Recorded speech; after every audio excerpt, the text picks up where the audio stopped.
Paghandom kang San Buenaventura, obispo ug doktor sa simbahan. Si Jesus padayong nagtudlo sa mga tinun-an aron mabuntog ang ilang kahadlok sa nalantawang pag-antos, pagpanglutos o panagbangi. Gamit ang hulagway diin ang Dios nakaalinggat sa pagtagak sa guryon ngadto sa yuta. Si Jesus mipasalig sa mga tinun-an sa mahigugmaong pag-atiman sa Dios kanila. Angayng hisgutan ang paggamit ni Jesus niining paghulagway.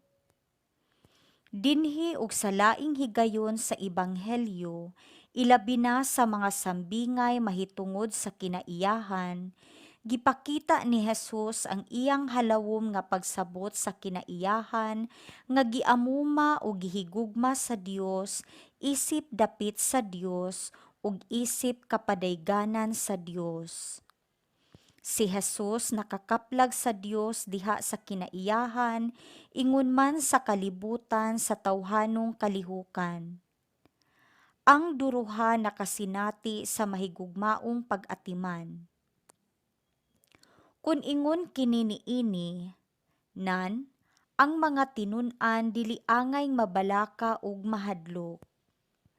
Ang pahayag ni Jesus, labaw pa kamo kaayog bili kaysa mga guryon.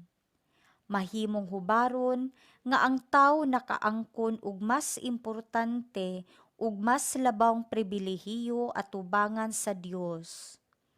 Hinuon, sabto nato kini ug buot ipaabot kanato nga ang mga tinun-an dili angay mabalaka ni mahadlok.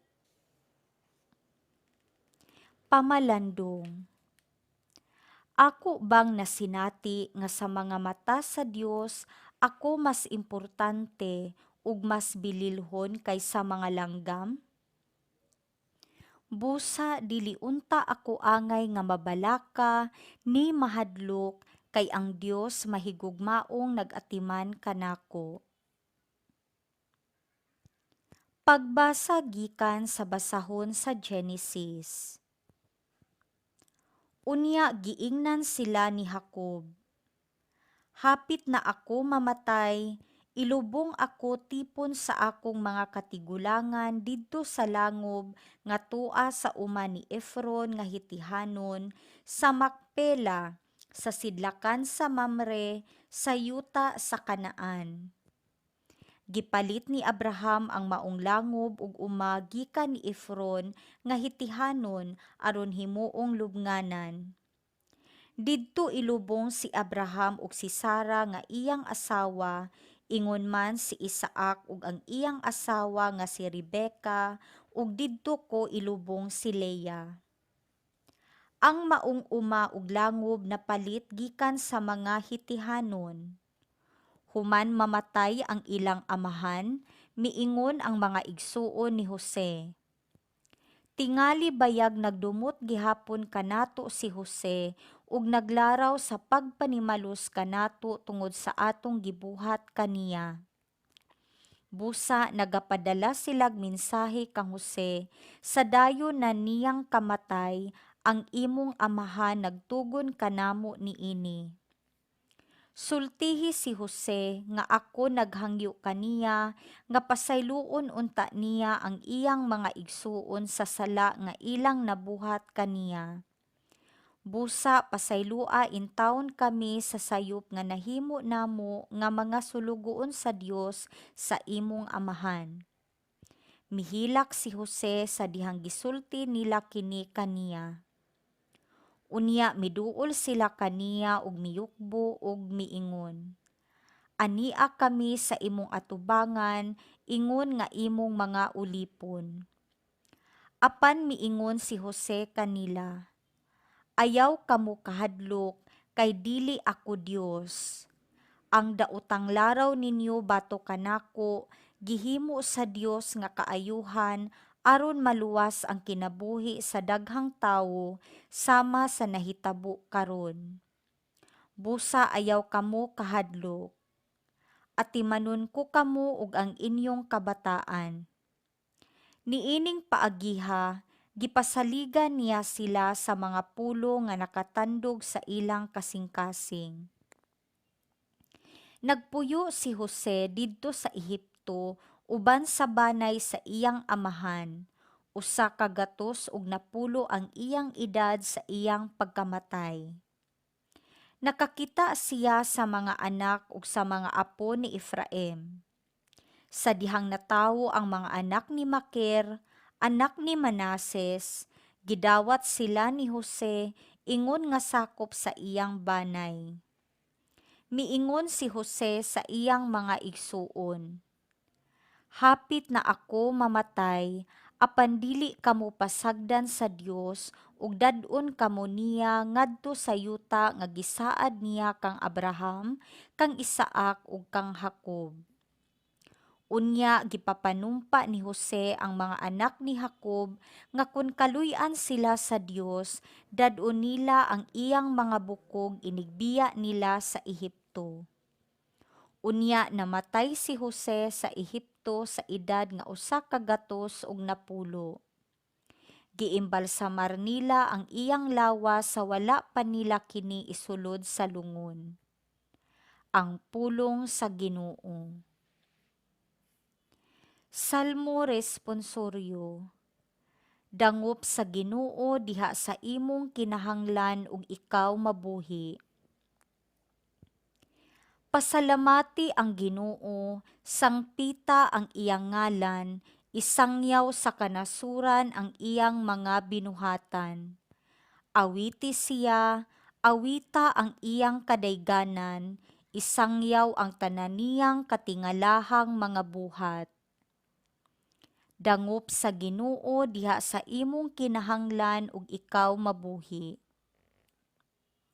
Himayaa ang iyang balaang ngalan, pagsadya kamo o mga kasing-kasing nga nangita sa Ginoo.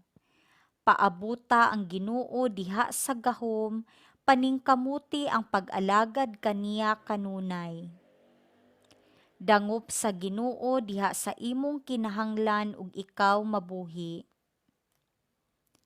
Kamong mga kaliwat ni Abraham, iyang sulugoon, mga anak ni Jacob, iyang pinili. Siya, ang Ginoo mao ang atong Dios. Sa tibuok nga yuta nagahari ang iyang paghukom. Dangop sa Ginoo diha sa imong kinahanglan ug ikaw mabuhi. Pagbasa gikan sa Santos nga Ebanghelyo sumala ni San Mateo. Si Jesus miingon sa iyang mga tinun-an. Walay tinun-an nga labaw sa iyang magtutudlo ug walay ulipon nga labaw sa iyang agalon. Busa angay malipay ang tinun-an kun mahisama siya sa iyang magtutudlo ug ang ulipon mahisama sa iyang agalon. Kun ang pangulo sa panimalay ginganlag Beelzebul, unsa pa kaha kangil-ad ang ihingalan sa iyang mga sakop? Busa ayaw kamo kahadlok sa mga tawo. Walay tinaguan nga dili mahibaw-an ug walay sikreto nga dili mabutyag. Ang gisulti ko kaninyo diha sa ngitngit, kinahanglan isulti ninyo diha sa hayag, ug kadtong kamuray nakabati, kinahanglan isinggit ninyo didto sa mga atop. Ayaw kamo kahadlok ni adtong mopatay sa lawas, apan dili makapatay sa kalag. Hinunua, kahadlukin ninyo ang Dios nga makalaglag sa lawas ug sa kalag didto sa impyerno. Sa usa ka dako, makapalit kamog duha ka langgam nga sayaw, apan bisan paniana, walay usa kanila nga mahulog sa yuta kun walay pagtugot sa inyong amahan. Ug bahin kaninyo, bisan gani ang tanang buhok sa inyong ulo giihap. Busa ayaw kamo kahadlok, kay labaw pa kamo kaayog bili kaysa mga sayaw. Ang muangkon atubangan sa mga tawo nga siya ako ang kunon ko usab atubangan sa akong amahan didto sa langit. Apan ang dili mo angkon nga siya ako dili ko usab ang kunon atubangan sa akong amahan didto sa langit. Ang Ebanghelyo sa Ginoo.